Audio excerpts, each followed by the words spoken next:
యావత్ దేశం ఎంతో ఆసక్తికరంగా ఎదురుచూసిన పూరి జగన్నాథుడి రత్న భాండాగారాన్ని తెరిచే ప్రక్రియ విజయవంతంగా పూర్తయింది. సుమారు 46 ఏళ్ల తర్వాత భాండాగారంలోని విలువైన నగలు, బంగారు ఆభరణాలను 11 మందితో కూడిన ప్రత్యేక బృందం బయటకు తీసుకొచ్చింది. సుమారు 5 గంటల పాటు రత్న భాండాగారంలో ఆభరణాలు లెక్కించినట్లు అధికారులు వెల్లడించారు.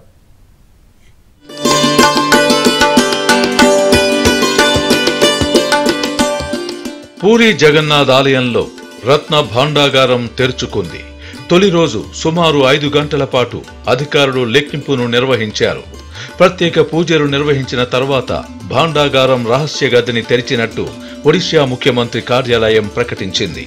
రత్న భాండాగారంపై ఒడిశా ప్రభుత్వం నియమించిన committee chairman justice Vishwanath Rath committee సభ్యులు 11 మంది మాత్రమే లోపలికి వెళ్లారు. లోపల విష సర్పాలు ఉంటాయన్న అనుమానంతో ముందు జాగ్రత్తగా స్నేక్ హెల్ప్ లైన్, 40 మందితో కూడిన ఓడిఆర్ఎఫ్ బృందాలను ఆలయం వెలుపల సిద్ధంగా ఉంచారు. కానీ వారి అవసరం లేకుండా కమిటీలోని సభ్యులు తొలి రోజు లెక్కింపు కార్యక్రమం నిర్వహించారు.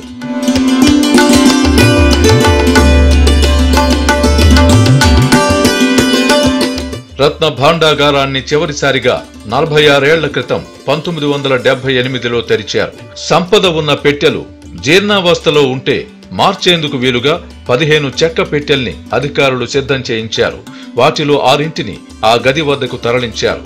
శ్రీక్షేత్రంలో జగన్నాథుని సేవలకు అంతరాయం కలగకుండా భాండాగారం తెరిచేందుకు అధికారులు ముందుగానే ఏర్పాట్లు చేశారు. ఈసారి లెక్కింపు తర్వాతే జగన్నాథుని ఆభరణాల విలువపై అంచనాకు వచ్చే అవకాశం ఉంది. రత్న భాండాగారంలోని సంపదను మరో చోటికి తరలించి పటిష్ట భద్రత మధ్య లెక్కించే వీలుంది. ఆభరణాల లెక్కింపు తదితర ప్రక్రియనంతా ఒడిశా ప్రభుత్వం డిజిటలైజేషన్ చేయనుంది. ప్రస్తుతం పూరిలో రథయాత్ర కూడా జరుగుతోంది. పూరి జగన్నాథుని ఆభరణాలను 5 పెట్టెల్లో ఉంచి రహస్య గదిలో భద్రపరిచారు. గతంలో 3 ఏళ్లు లేదా 5 ఏళ్లకోసారి ఈ గది తలుపులు తెరిచి సంపద లెక్కించేవారు. చివరిసారిగా 1978లో లెక్కించగా 70 రోజులు పట్టింది. అప్పట్లో కొన్నింటిని వదిలేయడంతో లెక్కలపై సందేహాలున్నాయి. ఈ నేపథ్యంలో హైకోర్టులో దాఖలైన వ్యాజ్యంపై విచారణ జరిపిన న్యాయస్థానం భాండాగారం తెరిచి సంపద లెక్కించాలని ఆదేశించింది. 2019లో నవీన్ పట్నాయక్ సర్కారు నియమించిన 13 మందితో కూడిన అధ్యయన సంఘం తలుపులు తెరవడానికి వెళ్లగా రహస్య గది తాళం చెవి కనిపించకపోవడంతో సభ్యులు వెనుదిరిగారు. దీన్ని ఇటీవలి ఎన్నికల్లో బీజేపీ ప్రచారాస్త్రంగా చేసుకుంది. తాము అధికారంలోకి వస్తే భాండాగారం తెరిపిస్తామన్న హామీకి కట్టుబడి విశ్రాంత న్యాయమూర్తి జస్టిస్ విశ్వనాథ్ రథ్ అధ్యక్షతన 16 మందితో కమిటీ వేసింది. ఆ కమిటీ రత్న భాండాగారం తెరవాలని రాష్ట్ర ప్రభుత్వానికి నివేదించింది.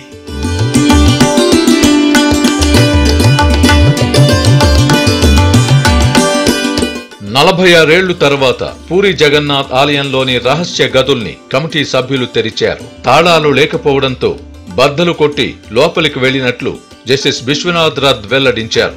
సుమారు 5 గంటల పాటు రత్న భాండాగారాన్ని లెక్కించినట్లు వెల్లడించారు. చీకటి పడ్డంతో తొలి రోజు లెక్కింపును పూర్తి చేసి బయటకు వచ్చినట్టు తెలిపారు. గది తలుపులకు కొత్త తాళాలు వేసినట్లు విశ్వనాథ్ రథ్ పేర్కొన్నారు. మళ్లీ ఎప్పుడు లెక్కించాలనే దానిపై కమిటీ సభ్యులతో సమావేశం నిర్వహించి నిర్ణయం తీసుకుంటామన్నారు. లెక్కించిన ప్రతి విషయాన్ని కమిటీతో పాటు ప్రభుత్వానికి నివేదిక అందిస్తామని జస్టిస్ విశ్వనాథ్ రథ్ స్పష్టం చేశారు. Bahar Bhandar we have opened, we have shifted all the ornaments stacked there to the scheduled place. We have sealed that and we have handed over the new keys put in the Bahar Bhandar to the respected persons, to the persons deserve to get those keys. Uske baad then thereafter we made our attempt to open the Bahar Bhandar, Bhitar Bhandar key was traced but key did not operate.